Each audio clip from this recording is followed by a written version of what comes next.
دەم باش تەماشاوانی گەلێکی ژا تەوەرەمێ ئێرۆ تایبەتە بە دوور ji siyaseti dur van ehdasên hene bêguman di girê dayê hindek ehdasên siruştî ve hene ku gelê caran ji nişkekê ve rastî Herêma Kurdistanê û her welatekê din dibe ku ev welata eger berwext xwe baş bu amade nekir be karasatên miroviyên û gelek yên jîngehîn gelek mezin duruz bin. Ew jî baran û lafaw, baran û lehî û berhevkariyên beravaniya şaristanî. Di nava de Herêma Kurdistanê wekû tê pêşbîkirin îsal baranekî gelek bariye bi taybetî hindek deveran her zor rejeyeke zora baranê bariye wextê me dîtî lehî û lafa duruz bin mîna kelar bajarê Sêlemaniyê gelek deverên din jî. Ev evayên bînin ev e dîmenekê îsal beriya çandê ya qeza kelar e ku demê ev lehiyê çêbûyîn xelkê rastî tengasiyan hato û tîmên beravaniya şaristanî jî wekû xel dibêje weke pêwîst nekarîn hewara xelkî biçin. Gelê caran bûyerekê wisa şêdibe em dibînî beravaniya şaristanî wekû pêwîst e eger çand hewal jî bidêt ew mekayîn û îmkaniye li berdestanîna ku vî xelkê qortal ke. Bu nimûne beriya çandekê li bajarê Dûkê li gundê Berêbiharê خانيك طابقك خاني وقت تصابي كلم سر عاملها كيف عاملك 10 ساعات ماج بن فريبه بربان يا شرسان يدوك بهمي زاخب همي مكاينات خوشوناشا في كسيل في بنات والفي افاي في سقف جالك بتشك رزقارك اي خدينك اگر هاتو چو قراساتك مستر قومي بارانك زور باري رشبايك زور هالكر خاني هرفاندن خودی نگه اگر ارتجک چه بو ای اف بروانیا شهرستانی دامو دزگهن فرمی حیا چند دکارن گلو بهوارا وی خلکی بچن و وی خلکی وان دیار دو و وان کاراسات سروشتی بپارزن. بله برزن باران و لافا و آمادهکاری برگیری شهرستانی امنا و نشانی توری امروی برنامه و برنامه مایک خلکی وکو و تریت لیستادا او کاراسات سروشیانه که بسر ولاتان دیت زور ولاتانی دنیا که بگو من گلیجا پیشبینی نکراون وکو امی امسال اما من بینی لکلار اما قضای کلار دیمنی قضای کلاری پیچان روزه که باران باری و زرار روزیانی کی گانی زرار روزیانی مالی زور بدوای ام لافا و بگو من لشهر سلیمانی گلشنی دیکش آیا آمادهکاری برافکاری لانه پیوندی دارکان به تایبەتی برگیری شهرستانی اوانه چیه چندی مکاین و شیوهی که اندازه‌ای باشن لبرده زیبایی او کاراسات سروشیانه که لنکا و دروسه بن بارانی که زور اباره رشبایی که الادا بوملرزه دروسه به تا چند توانیان هیا تا چند توانای مروی توانای تکنیکی برزیان هیا بوی ام خلکه لهر کاراساتی که ناکاوی بمشیویه بپارزن استاش لسرمه لخدمتی ودام محمد لدهوكي كم بيواني كرم كه كايك محمد لدهوكي كم الو بله اگر تلفزيون اخوي كم كي وكرم كم عجواتي شونن شوا عجواتي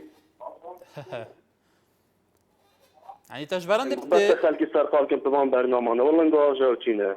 أبا رأياتي كايك محمد أنا برأيي منا إنقو هم يعجوتينا إنقو صار قالكم تمام برنامج خلقي بس يعني تدبيت بحثي شو بكين أمي بحثي تشتكيت كين كاراسات السروش تيخليك شاخو برفكات لاين بيوندي دار ما برنامج نميتن همه خلق صار قاب برنامج نارتيا يعني چه خدي ام ما يفيش تناكرنا تماشاي ما بكي يترخل كخلق حشمات كش بركم تلفزيون ببورة هجایان محمد دو که محمد طالت اوه کناله که هجاوه هم هجاوه گرو مر وقت دای ما گلک جان پیش آزیایی کرد کل سر وی پرسه باقی نه سر وی پرسه هر پرسه کاید بجید گلو او کناله تدویب دلی تبید که محمد تو هفت شوی انت چه کناله ام بحثی چی بکن راشیس بیکن سپیراش کن اوه کناله که سر بخواه اف کنال الجروان دروشمت که هیا خدمتا جاده کردستانی بینر کردی دیگه واقع چه بید مهما کنه آراسته که سیاسی قبول بید عندك عقليته که تقبل بید قبول نبید واقع چه بید بویر چه بن احداث چه بن روشا جان الفيولاتي چه بید ام ببویریه که گلک بوان دروشمان دنیا سر اکرانه و چه هیجی نشین مجوان دروشما دنا پاش اف کنالا جی خلقی و دی بردام بید بفرین لپنجوین فرمو ام كاتب باش هم كاتجت بەڕێزم ببوورە ڕەنگە لە تەوەرەکەت کەمێک لا بدەم چونکە نزیکی هەفتەیەکە ئەمەیە پەیوەندیتان پێوە بەڵێ فەرمایکە بە کورتی کەوە ناگیرێ سەران زۆر دەستخۆشی ئەم بەرنامەجوانەتان لێ یەکەین و دەستخۆشی ئەو کارمەندە مادونە ناسانە دەکەین کە لە شاشەکەدا کار دەکەن من دەمەوێت لەسەر خاکی کوردستان لەم ڕۆڵی کێساتی کەوتووە هەندێک قسە بکەم ئەجێت نەبێ فەرموو بە کورتی فەرموو من وەک ڕۆڵێکی خاکی کوردستان زۆر بەداخۆم بۆ ئەوەی کەم باریکە کوردستانی تێکەوتووە ومن وەکتێکی پێشمەرگەی کۆن ئامادەم گیانی خۆم بە فیدای کوردستانەکەم بکەم بەڕاستی کاتی ئەوە نییە ئێستا لایەنە سیاسیەکانمان و لایەنە ڕاگەیاندنەکانمان بە هەر وشەیەکیش بێ ئەگەر چی وشەیەکی زۆر سادە بێ نابێ هێرش بکەنە سەر یەک ئێستا بەڕاستی ئێستا کاتی ئەوەیە هەموو لایەنێکی تاکی کورد دەست لە ناو دەستیەک پشتیەک بگرن و پارێزگاری لە خاکی کوردستان بکەن و بە پشتیوانی خوا ببنە قەڵغانێک بۆ پارێزگاریکردن لە خاکی کوردستانەکەمە و دەستخۆشی لە پێشمەرگە نەبرانە دەکەین کە ئێستا پارێزگاری لە خاکی کوردستانەکەمان دەکەن و لە مەدەن نادرسن لە شاتە جوانەکەی NRTەوە پێیان دەڵێن دەستان ماچ دەکەین و مادوو نەبوونیتان لێ دەکەین برایانی پێشمەرگە من وەکتە کوردێک ئامادەم چەک لەشان بکەم و پێشمەرگەی دڵسۆزی کورد داگیرکەرەکان ببمەوە ئامادەم بە خوێنی خۆم بنووسم کوردستان خاکی بله سپاس بفرین خان تەوەری ئێمە هەرچوونەی بێ سپاس بسەرنجی تۆ باس تکایە بارێزانەکە پەیوەندیشکەم بە کورتی بۆیە خەڵکی دیکەش مەجاریانە بێ تکایە با لەسەر تەوەرێکی قسە بکەین لەبەرەوە ئەم کاراساتە سروشیانەکە لە ناکاوەوە دێت زەرارێکی زۆر بەرەکەوێ ئێمە باسی ئەوەکەین کە پێویستە چی بکرێ هاوڵاتیان چی بکرێ ڕێوشێوەنەکان چی بێ لایەنە پەیوەنددارەکان چی بێ بەرگری شارستانی چی بێ ئەوانە چی بکرێن بۆی بەرگەی هەر ڕووداوێکی لە ناکاو بەم شێوەیە ڕووداوی سروشتی بگرێ لەبەرەوە ئەمە لەسەر ئاستی وڵاتە پێشکەوتوەکان زۆر گرنگی بەم بارە درێ بەتایبەتی مەسەلەی تەقس مەسەلەی کێشاوە ئەخباری کێشاوە ئەمە یەکێکە لەو بارانە کە زۆر گرنگی پێدرێت لە وڵاتی ئێمە چی بکێ کە ئەم بارەش بێگومان گرنگی پێ بدرێت لە هەر ڕووداوێکی نەخوازراوە بتوانێت کەمترین زراری هەبێ مام قادر لە هەولێرەوە فەرموو ئێوارە باش سەرچاو برابرێک مەزالم بدا لافاو ئامن لەسەر تەوەرەکە باس دەکەم لافاو کە دێ تەبیعی پێش ئەوەی لافاو ببی دەبی ئەمە بیر لە هەندەشت بکەینەوە ئێستا من بەدەستبە شاری هەولێرە دەرێم شاری هەولێرێ مەجاریەکانی مەزبوط نییە احتیمادیان لە سەدوو کەندی کردیە کەندی تەیراوە و کەندی کۆرانی عارەبان و تەعزیدی ئەوە تەحمل ناکە لە حالەتێک لەوانەیە 10,000 کەسبی ئەو کاتی هەولێر ئێستاکە بە ملیۆنی تێدایە کاکە ئەوە چەند مەحەدە زیادی کردیە ئەوە لەلایەک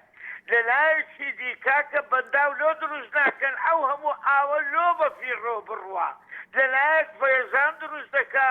لەلایەک کشت و کاڵتێکەدا لەلایەک بەسە لۆ بەنداوی دروست ناکەن ئەو ئاوەی خەزمکەن بۆ هاوینێ لەلایەکی دی ئێستا بە نسبەت ئێرانی وەختی فێزان دەبی لە کوردستان ئەو زەعاومان لۆ دەکاتەوە ئەوی ڕۆژە دەرێ خانەقین لە مەسجدی ئەوەیدایە بەبن ئاوێ بکەوی کاکە دەبێ حکوومەتی مەرکەزی بەغدایە سارەسەری ئەو کەسەی بکە حکوومەتی مەرکەزی بەغدایە بڕیاریدا 120 بەنداوی لە کوردستان بکە بەران لەبەر قەرزەی سیاسی وازی لێهینە کاکە هەمووی خەتای حکوومەتی مەرکەزیە ئەو زەبە دەرەزەی دوو خەتای خۆشمانە لە هەرێمی کوردستان ئادارم بەخۆ دابستنەوە و ئەمن بەڕاستی بە هەندێک کەس دەرێم کاکە لەسەر تەوەرەکەی قسەی بکەن ئەمن دەمەشی باشە ڕاوەستایمە جەنابی باسی تەوەری هەر ناکە یعنی ئەگەر باشە لەو ڕادەی تێگەشتی وانە لۆتر بە تەلەفۆن دەکە لەگەر ڕێز بەڵێ مام قادر سپاس بۆ تۆ دینا لە زاخۆ کەرەمکە دام باش باشتر دەستخۆشی بەڕام جوەتم سپاس کەرەمکە دەستکەکە کەناوێ من ڤینە زۆخوا ڤیان ڤینا ئەکە ڕێبەشی کۆنتڕۆلی ڤینا لە زاخۆ ڤینا خان کەرەمکە بەڵێ ڕاستی بە ئەس بێژم بەرگریە شارستانی بەڵێ چ ڕۆلی خوا ڕانابن هەمین نوستینە چاوەتە چ تشتێکی وسادیت کە کۆ فعلا تشتێک هات بیت بویارێک پێشاتەکە بیت ئەو نوستی بن ڕۆلی خۆ نەڕابن ڕاستە یعنی ئەس بینم یعنی زۆخۆ کەلێک جارە خەلکت خوابیری دەد خان دەخەن چم هاواسنینە بچن هاواری زیکا بینن دەری زۆخۆ هەمیە دغاواسیتە بەڵێ سپاس بسەرنجاتە حەمید لە هەولێرەوە کاک حەمید فەرموو ئەو کاتتان باش لە هەولێری پایتەختەوە هەموو کاتێکی زۆر بەخێر بێ بەڵێ کاک حەمید جێتانە دەیما بەڵێ هەر وەکو لە وێنەکەدا دیارە ئەوە بۆ چەندجار دەڕوخێ لەسەر بەکارهێنانی ئەسکەرەی دارە گەرێنەکە پیشان بدرێت دیارە ئەوە ئەگەر بێت و ئەسکەرەی ئاسن بەکار بێنرێت ساب المستحيلات او بناء بروخي او سنزال كريكار بيت قرباني وساب بيت قرباني خلق بيت قرباني خلق فقير وجار يعني او انا بيت اجازه كاري انا بي يعني تشي لي بالبرسياره هاي بارزغارا شاروانيه يچتي اندازيارانا يچتي كريكارانا او انا بيت شان الرابي عند الكيسي وساي ديوارا وساي صبيه وساي كهرباء وساي هاولاتي لقال حكومة معنجية بكا كوانا دبي وركشوبي جابو بكريتو فيري بربرسيارتي كار بكرين تو بناء بسي او مهندسات شون بربرسيارنا كدي شراء بكارزاني سنبة سراء شون هو ساي او كريكارا هموي بربرسيارة او تاي ساق جرنجي تنبرا بربرسيارتي كي همو راكا بلان بتايبتي هي شارع برز بارزگا الزباني بارزگا دريش خوي بربرسيار بزاري دولات دا دواتر او لکارساتی سروشتی دیر همو ولاتی دنیا بلام نرس داد 20 سنه و شهروانی کان ولاتی برپرسیاره چه دولا وکو ارض محرمه عرض قاطی بو بیت شو لافاز بگیرتوا اوه تجاوز دکر داجر دکر خانی دسر دکر ری آد گوره ری لافاز گوره دوای چون حکومت خدمت گزاری بو گرکانه بکا پاستر گری دکن دارن حکومت ای بونین این کاربای بونین این زیرابی بونه کردوین ای چون گلی دکی چون کلان چون عرضی بتجاوز ای شهروانی تو بوس رجال دی خلق دی نظم بله کاک حمید بله سپاس پەیوەندیکەت مەهدی لە سوڕانەوە قەزای سوڕان فەرموو کاریوارە باش باشتر بۆ تۆ حاڵت باشی سپاس فەرموو وڵای ئەمە بەس ویستم بەنسبەت ئەو برادەرەی کاک محەممەد لە دهۆر کە پەیوەندی ئاساییە و ڕای خۆی بۆ زۆر ئاساییە مەبەستم گوتی کە ئەوە ئێنارتی کەناڵی ئاژاوەیە و نازانم چی ئەو شتانە با من یەک شتێ بڵێم من عەفتێک پێش ئێستا کوڕێکم بریندار بوو شتۆ برمە نەخۆشخانەی بەنجعامیان نەبوو کوڕەکەی من لەوێ عەمەلیات کردن منیان ڕەوانی هەولێرە کرد ئەوجا یعنی ئیسعافیان نەدا بە من هیچ شتێکیان بۆ من نەکرد هەتا گوتم ئێستا تەلەفۆن بۆ کەناڵی NRT و کەینێن دەکەم ئەوجا بەناساری لەژێر ئەو فشارەی ئیسعافیان دامە شوێ مناڵەکەی خۆم بردا هەولێرێ حەز دەکەم کاک محەممەد داوا لێبردوون کات لەبەرەوەی NRT تاکە کەناڵە بۆ تینی هەژار بۆ تینی پێشمەرگە بۆ هەموو تینەکان یعنی بە خۆشحاڵیەوە بەڵێ ئێمە زۆر خۆشحاڵین کە بەم شێوەیە وەکو توالی بێگومانەوە یەکێک لە نمونە زۆر بەستەکانە بارێزان کە NRT فعلا تەلەڤیزیۆنی خەڵکی و خزمەتی خەڵکێکە وەکو پرێکە لە نێوان خەڵک و دەم و دەستگا فەرمیەکان بە شێوەیەکی گشتی زۆر کێشەمان کێشەی خەڵکمان و ڕۆژاندووە لە نەبەیوەنددارەکانمان لە ئاگادار کردو فعلا نەکو کاک مەهدیاڵێ چارەسەری بۆ دۆزیوەتەوە کاک محەممەدی شڕی خۆیە لەوانەیە بە شێوەیەکی دیقەتەوە سەیری بەرهەمی ئیعلامی ئێمە سەیری شاشەی ئێمە نەکا لەوانەیە خەلفیەکی دیکە لە پشتەوە بە کەسێکی دیکە بە عەقڵی کەسێکی دیکەی بەرژەوەندچی سەیری تەلەڤیزیۆنەکەمان بکە هیوادارین بینەرێکی زۆر دیقەتی تەلەڤیزیۆنەکەمان بێ ئەوسا نەڕەخنەش بگرێ خەینە سەر چاومان سالم لە تەقتەقەوە فەرموو ئەو کاتە دەبارە دەکەم هەموو کاتێکت زۆر سپاس دەخۆشیە و بەنامزانتان دەکەم سەرەتا سپاس بێن باسی ئاوڕەکە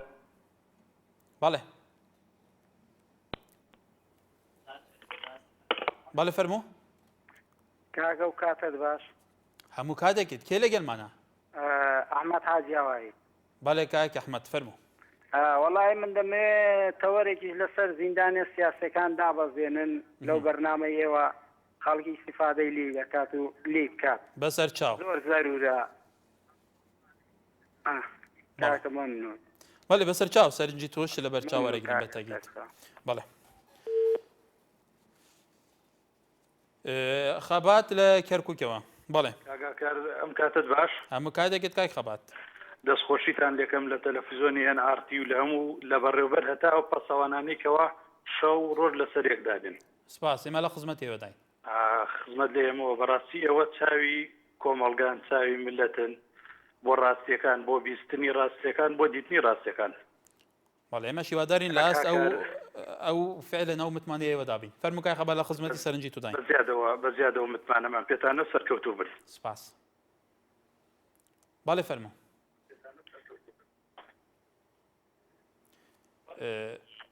کاک خەبات لە ئەوەڵ ڕۆژەوە ئێوە بەرنامەیەشیان لەسەر بکەن ینی کە ئەمانەی با بڵین ئێستاکانە پیانەوترێ خاوەن پێداویستی تایبەت بۆ ئەگەر وەفدێکی باڵا بواە لە شوێنێکەوە سەرۆکی پەرلەمان سەرۆکی حکومەت ئەچوە پێشوازیان بۆ خەڵکێکی مستحق خەڵکێکی ئەنی من وەسپیان ناکەم کە بەڕەزیل نین ئەوانە ئینسانن ئەوانە خی گەورە خەڵقیانی کردووە بەڵام دەبواە پارێزگاری سلێمانی عیماد ئەحمەد خۆی بەرپرسانی شاری سلێمانی حتا کونی بە بەڕێ سێرۆخانی شۆ بچوە سەردانیانی بکردایە نەک چەند ڕێکخراوێکی کەم ئەندامی کە حزب پێویستی پێیانە دەردەستی حزبن بێنە سەر شاشەی تەلەڤیزۆن مەحت و سەنای حکومەت و حزب بکەن هەرگیز ئەوە ڕاز نییە من ئەمانە بە ڕازدانێم کەوا لە ژێر خێمەکەیانمانیان گرتووە بە سەرما نان ناخۆن ئەوانە ڕاز نییە کەوا دێن ئەڵێن حکومەت سێنزە خاڵمان بۆ تەطبیقەکە 15 خاڵ بەڕێز تاالبانی و بەرز دکتۆر بەرهەم لە شاری کەرکوو کەم ئەندامانی سەنگەری دی بردا کە دیت بڕیاری دەست 250 خانوویان بۆ بکار نەیکرد بڕیاریدا بیان نێرێ بۆ عیلات کە سەرۆکی حکومەت ئەو کات دکتۆر بەرهەم بوو لەگە بەڕێز تاالبانی کەسی نەنار ئەمە هەموو ئەمە استفزازکردنی ئینسانیەتی خەڵک نەفسیەتی خەڵکە ئەمە کابزانم چ ڕێکخراوی لە ڕێکخراوەکانی کوردستان بە کۆمەڵی ژین کۆمەڵی ڕۆژ یەکێتی کەم ئەندامان چێن ئێمە شێوادار ئینسانێکی تۆ بۆ لایەنی پەیوەنددار گەشتی بێت هێژان ئەم بەحسی پرسێکی گەلەی گرنگە پرسامە پرسا کارەساتێن سروشتیە کو بکەیم تا زۆر سەر گەلێک وڵاتین جیهانێدا تێت وڵاتی مەژێکێ وەکوواە 2 ساڵە تەجروبێن بارانەکە گەلێکی بەفرەکە گەلێک یان شنشکەی ئەف کارەساتە تڤات بەرهەفکاری بوو بینەکردن و بێگومان چاوەڕێکردنەوە کومەدیتی ساڵی کەلار هەیەها 200 ئەزبوارم گەلێکی باران بسەدان میلیمتر بارانێ لە کەلار باریە هەروەها لە سلێمانیە لە گەلێک دەبرندجی کارەساتێن نووسا چاو بەرهەفکاری بوو بینەکردن گەلو ئەف بەرهەفکاریên ئەف ئیمکانیاتên تەکنیکیên بەردەستێ بەرەڤانیە شارستانی لە هەموو باژار و باژارۆکێن هەرێما کوردستان هەیە چەندێ تێرەهاندە دیکە تکایل سەروی تەوەری ئاسۆ لە شاری سلێمانی کاریگا سوفەر کاریوارە باشتر بۆ تۆ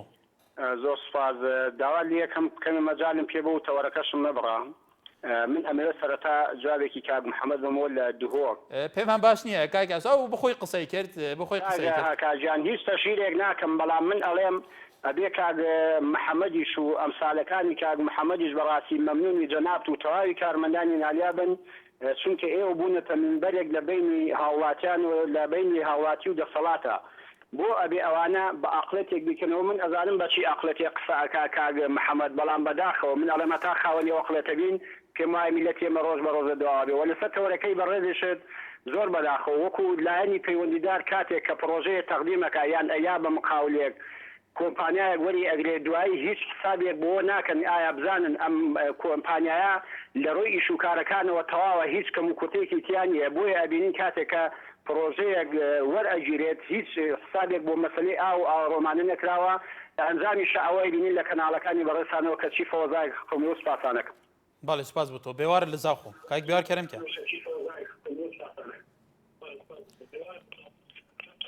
السلام عليكم. عليكم السلام. شحال وصواسي. زور سپاس كرم كاكي بيوار. سوارد بابتها نخاشي البرنامج. بله سپاس كرم كا. براستی سوارد باران ولافا و الزاخو تایبه زاخو دغر زاخو راستی گلما بارا هات شارع و اف جلالت بان درادا يعني سبحان الله هم بيجن حكومات يعني حكومات يا خلقية حكومات يا خلقية بريفا بتب اخلاق خو پاره خو باشید خو هر پاره خلقی نه خودی پارا بدنی ندنی هر دی دهنه مسئله مرا بنکاگ هکان بجان ده چند 3 ساعت او خانه حرفینه او فقیر هجار مالا بنویدیا و احاری کاری هم بکن تشتکی و فقیری نکن دبنا مگوه نببت ایک مسئول ایک خانی مسئوله که کتا و اویدی کرده دبنا ایک کبت بس فقیر هر دامی خوالیف سره بلا بو تشتکی که ده سر شارعی فولیگر و کس نشد بشد بیری بلا ما جاره که بو فقیری تشتکی بتن بله كاك بيار سپاس بسر اینجا تاجی باقی محمد شاری سلیمانی فرمو بله فرمو اوزار قصا باقی محمد فرمو بله فرمو شو باش ام كاتو باش كادي خو باش قربان سر چاوم فرمو زحمن نبي بعد توركيم شو توريكي زور باشا بلام اگر باسی اول باران الله فوا گندلی بکی که کردستانی گردو تو عمل افای کو رحمتی خواه کدی یا خوزاری به بخزب بەڵام جارێ بێ بە غەزەب ئەمە بەڵام ئەمە دیارە ڕووکەشە بەڵام ئەو لافاوە و باران لافاوی کە چەند ساڵە کوردستانی هەرێمی گرێتەوە کە بۆتە گەندەڵێک بەڵام ئەمە لاسوو ئەوە 2 ڕۆژ و 2 سەعات و لاس بەڵام ئەمە لاناسی سیستەمێک نییە بۆ کوردستانی ئێمە کەوا ئەم لافاوە و بارانە گەندەڵی لابێت لە کوردستانە وایە وانە ئەو من ناتوانم لێرە ڕێی بدەمە و ڕێی خۆتە ڕاستەکەی بەڵام ئەچیدە 8 دائیرەیەک و 8 شوێنێک لە گەندەڵی و لە هیچ شەیەکە نییە پاک بتوانێت ئەوە لابەرێت زانی ئەبێ سیستەمێک بێنێت ئەبێ خەڵکەکە بێنیت ببێت دەورەوە ئەو خەڵکە من لەو گەندەڵە ڕزگارکەی بەڕاستی ئەوە لافا و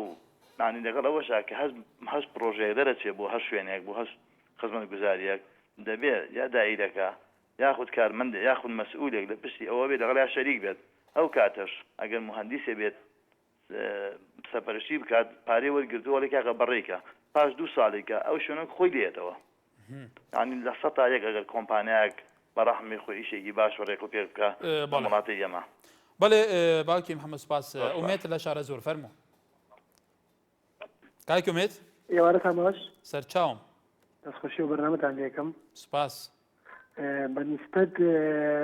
ئیشی حکوومەت و کارکردنی حکوومەت بەڕاستی زۆر ئیشانەیە سەقەتن ئێمە بەنسبەت ئیشکردنیان و ئیشکردنی مقاول و یانەکم کۆمپانیاوە لە ئێمە لە قەزای شارە زۆرین مانێکە بێ زیاتر مانگونیوە کە بێمە گەڕەکەمان نەسیارە نم هیچ شتێک نات یعنی زەنامیش نهات ناو گەڕەکە و ناتوانانی بێ جوجە بزەف کردی جاران جزمە بە 10,000 بوو 100,000 بە بۆنەی منتەقەی لە ئەمالیاتەوە یعنی ئیشەکانیان زۆر سەقەتە ئیشی وایە کردووە ئێمە سەرۆکی شارانەکەمان تا ئێستاکە نەهاتوو بە گەڕەکە ئێمە بزانێ 2 دانە مانگە و گەڕەکە ئێمە زەنە بەلایان ڕۆیشتەوە قوڕ و قوڕاوە داواکاری لەم کەناڵیەوە لە کەناڵەکەیەوە سەرۆکی شارەوانی شارە زۆر بیبینێت و کە بزانێت سەردانی گەڕەکەمە بکە دوێنێ کەناڵێک کێنن و ئێنەژات تەسویری کەوتمان تەسویری مەگەقینا تا تەسویر نەکرێت بەسم کوان چاریکەن یعنی حاڵمان دیوازمان زۆر زۆر قۆڕە بەڵێ ئێمە شیواداری سەرنجی تو گەیشت بێت مستەفا دهۆکێ کەرەمکە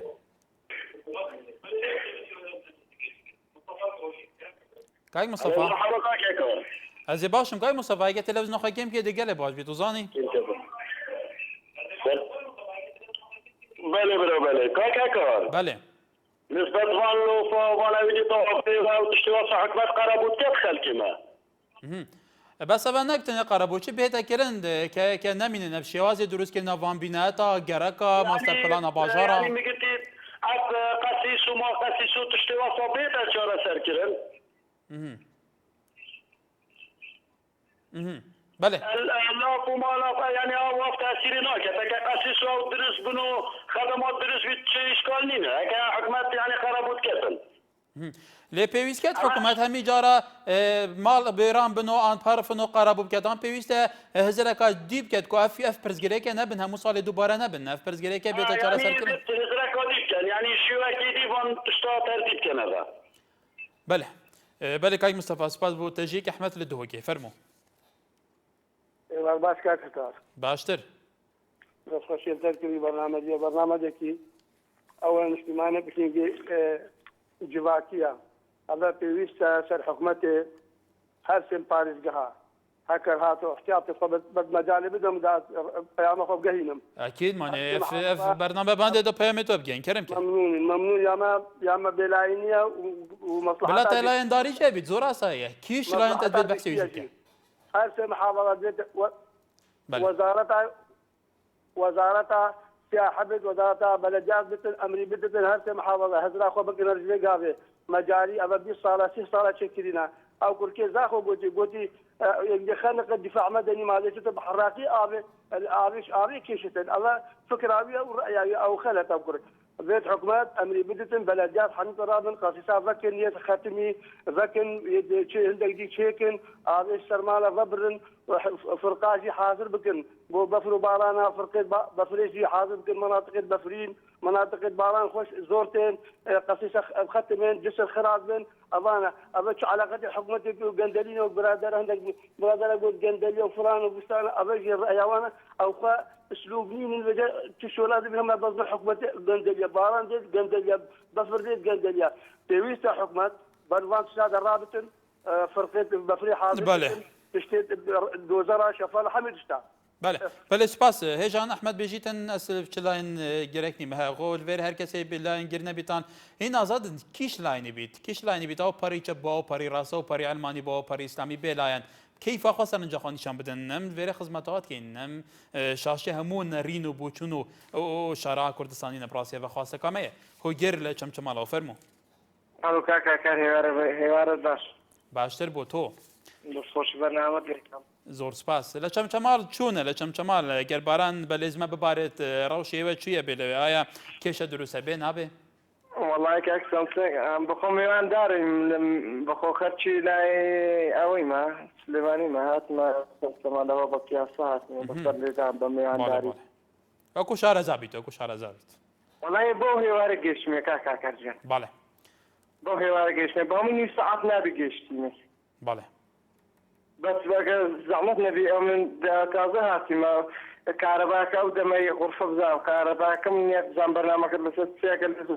برنامه ما لسر بارانه که ساش به ما لدره باران باره باران و لافا و لکردستان که ام سال پیش بینی کلی بارانه که زور بباره باریش و لهی و لافا و دروز بوی ما باسی که چی بکرید کاراساتی سروشتی دروس نبی چی بک برگل هر کاراساتی که ناکاوی سروشتی بگیر لکردستان والله انا وشي باران دي كاكا كرجان هيك بالشخصي خوم هيك بالشخصي خوم وشي باران دي تخباري بو نعمت شي خوي باران بفرا عمين بهم اشتشي زور باشا 3 ساعات لك نمباري بهم هالساعاتك اباريتي بالشالله او ما جي دستانش ان شاء الله او اباري او اوداني اقباران نبي اودانش نبي دغرودانش نبي دو روزای پیش استا سفرکم کرد برای زاخوی و دوشت سنکا جان نگانک برادر دابوی تماشا او دشتایی که هموشین بود جواب بده گفت بالك ايكو بارانو او هورو دو روز بوتا وتاو تماشا سیاسی بین زور کسکو جوانش بوا بله سپاس بو تو برزان بگومان باران بارین او نعمتی که خواهی اگر باران نباره و کوکای خو گروتی بگومان او که شی جینگی درست به وش که سالی پیدا به اما باس تواکین بگومان او نعمتی که مو کسی حزیلویه بلا ما باس یواکین اگر باران که لناکاوی زور باری لافا درست بام لافا ضرر بر خلق و بر شارکان و بر بیناکان بگینید پیوسته چی بکرید صفان لکلک چی فرمو ام قاطع ضروری دم باشتر کرم که درم بو حكومة شارع وبان ابو من دروز دكاتن شارع يقولي قدم يترخصي نعم وباران عتيقة عاوز يا نبو ما تسردان يا كنتي قال مقاول تسردان يا كاد نتشتي بو ام كانت حكومة يعني زور اي نسردان قال مقاول تدن بو ما تشي كاتن بله سپاس بوده پشتی وینا برای سرمان تورم دی بردام بین هجان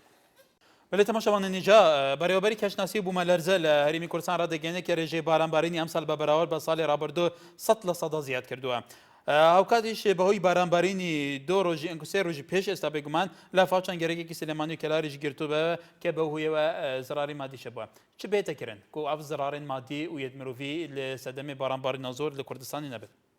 بله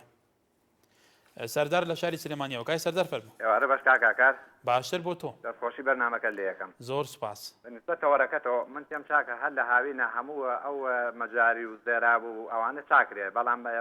دامان كاتيشا من او بجناب دلم كارثات سروشتي هيش كسي فيش بينينا قال بدوي كابينين لامريكا لا تشين بس